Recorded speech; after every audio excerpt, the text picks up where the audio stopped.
നല്ല പഴുത്ത് പാകമായിട്ടുള്ള 2 പഴം നമുക്ക് എടുക്കണം. അപ്പോൾ 2 പഴം ഒന്ന് കട്ട് ചെയ്തെടുക്കാം.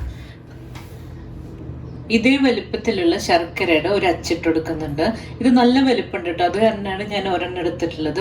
മീഡിയം സൈസ് ആണെങ്കിൽ 2 പീസ് എടുത്തോളൂ. ഇപ്പോൾ ഈ ഒരു 1/2 ഗ്ലാസ്, ചെറിയൊരു ഗ്ലാസ് ആണ്, 1/2 ഗ്ലാസ് വെള്ളയിൽ ഒഴിച്ചു കൊടുക്കുന്നുണ്ട്. ഇതിന് നമുക്കൊന്ന് ഉരുക്കിയെടുക്കാം. ഇത് ഉരുക്കാനായിട്ട് അടുപ്പത്ത് വയ്ക്കാം.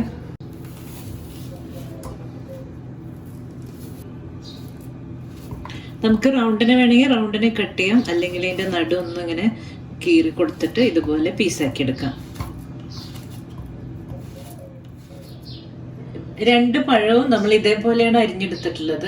ഈ പഴത്തിനെ നെയ്യിലിട്ടിട്ടൊന്ന് വഴറ്റിയെടുക്കണം. ശർക്കര ഇപ്പോൾ ഉരുക്കി കിട്ടിയിട്ടുണ്ട്. ഇനി നമുക്കിതിനൊന്ന് അരിച്ചെടുക്കണം. ഇനി പഴം നമുക്ക് വഴറ്റിയെടുക്കാം. അപ്പം അതിനായിട്ട് ഞാൻ 2 ടേബിൾ സ്പൂൺ നെയ്യ് ഒഴിച്ചു കൊടുക്കുന്നുണ്ട്. നെയ്യിലിട്ടിട്ട് ഫ്രൈ ചെയ്തെടുക്കുമ്പോൾ നല്ല ടേസ്റ്റ് ആയിരിക്കും. നെയ്യൊക്കെ നന്നായി ചൂടായിട്ടുണ്ട്. ഇനി ഈ അരിഞ്ഞു വെച്ചിട്ടുള്ള പഴം ഈ നെയ്യിലേക്ക് ഇട്ട് കൊടുക്കുകയാണ്.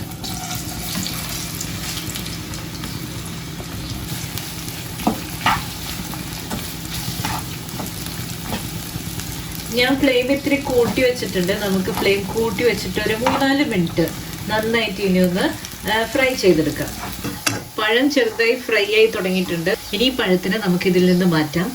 പഴത്തിന് നമ്മൾ ഇതിൽ നിന്ന് കോരി മാറ്റി. ഇനി ഇതിൽ നെയ്യ് ബാക്കിയുണ്ട്. ഇപ്പൊ ഈ നെയ്യിലേക്ക് നമ്മുടെ കയ്യിൽ പണ്ടിപ്പരിപ്പോ കപ്പലണ്ടിയോ ഒക്കെ ഉണ്ടെങ്കിൽ വറുത്ത് മാറ്റിയിട്ട് വെക്കാം കേട്ടോ. അപ്പോൾ ഞാനതൊന്നും ചെയ്യുന്നില്ല. ഇനി ഈ നെയ്യിലേക്ക് ഉരുക്കി വെച്ചിട്ടുള്ള ശർക്കരയില്ലേ, അതൊന്ന് അരിച്ചൊഴിക്കുകയാണ്.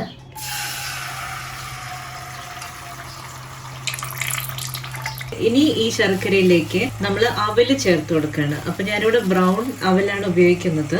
നമ്മളുടെ കയ്യിൽ ഏത് അവലാണോ അതൊക്കെ യൂസ് ചെയ്യാം. അവല് നമ്മുടെ കയ്യിലില്ലെങ്കിലും കുഴപ്പമില്ല. അവല് ചേർത്ത് കൊടുത്തു കഴിഞ്ഞാൽ ഈ പഴത്തിന്റെ ഇടയിൽ നല്ല ക്രിസ്പി ആയിട്ടിരിക്കും. അപ്പൊ അത് നല്ല ടേസ്റ്റ് ആണ്. അവല് ഈ ശർക്കരയിൽ ഇട്ടിട്ട് നന്നായിട്ടൊന്ന് ഇതിനൊന്ന് മിക്സ് ചെയ്തെടുക്കാം. കൊടുത്തിട്ട് ഒരു 3-4 മിനിറ്റ് വരെ നന്നായിട്ട് നമുക്ക് ഇതിനൊന്ന് മിക്സ് ചെയ്തെടുക്കാം. ഇനി ഇതിലേക്ക് 1/2 മുറി തേങ്ങ ചിരകിയത് ഇട്ട് കൊടുക്കാം. തേങ്ങയും കൂടെ ചേർത്തിട്ട് നന്നായിട്ട് ഇതിനെ വീണ്ടും മിക്സ് ചെയ്തെടുക്കാം. അപ്പോൾ ഇതിലുള്ള വെള്ളമൊക്കെ ഒന്ന് ഡ്രൈ ആയി കിട്ടും.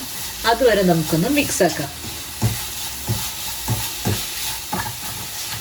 ഇപ്പം ശർക്കര പാനിയും അവലും തേങ്ങയും ഒക്കെ ചേർന്നിട്ട് നന്നായി മിക്സ് ആയിട്ടുണ്ട്.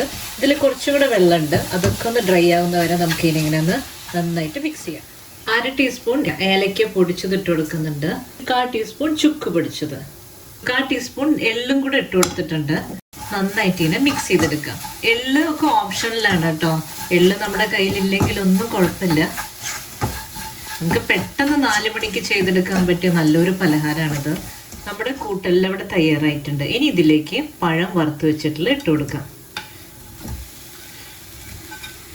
പഴം കൂടെ ചേർത്തിട്ട് നന്നായിട്ട് ഇതിനെ മിക്സ് ചെയ്തെടുക്കാം. അപ്പോൾ ഒരു കിടിലൻ 4 മണി പലഹാരം ഇവിടെ തയ്യാറായിട്ടുണ്ട്. ഇനി ഇതേപോലെ തന്നെ പഞ്ചസാരയിൽ നമുക്ക് ചെയ്യാവുന്നതാണ്. ഇതെല്ലാവർക്കും ഇഷ്ടമായി കാണുമെന്ന് വിചാരിക്കുന്നു. അടുത്തൊരു വീഡിയോയുമായി ഇനിയും കാണാം. നന്ദി, നമസ്കാരം.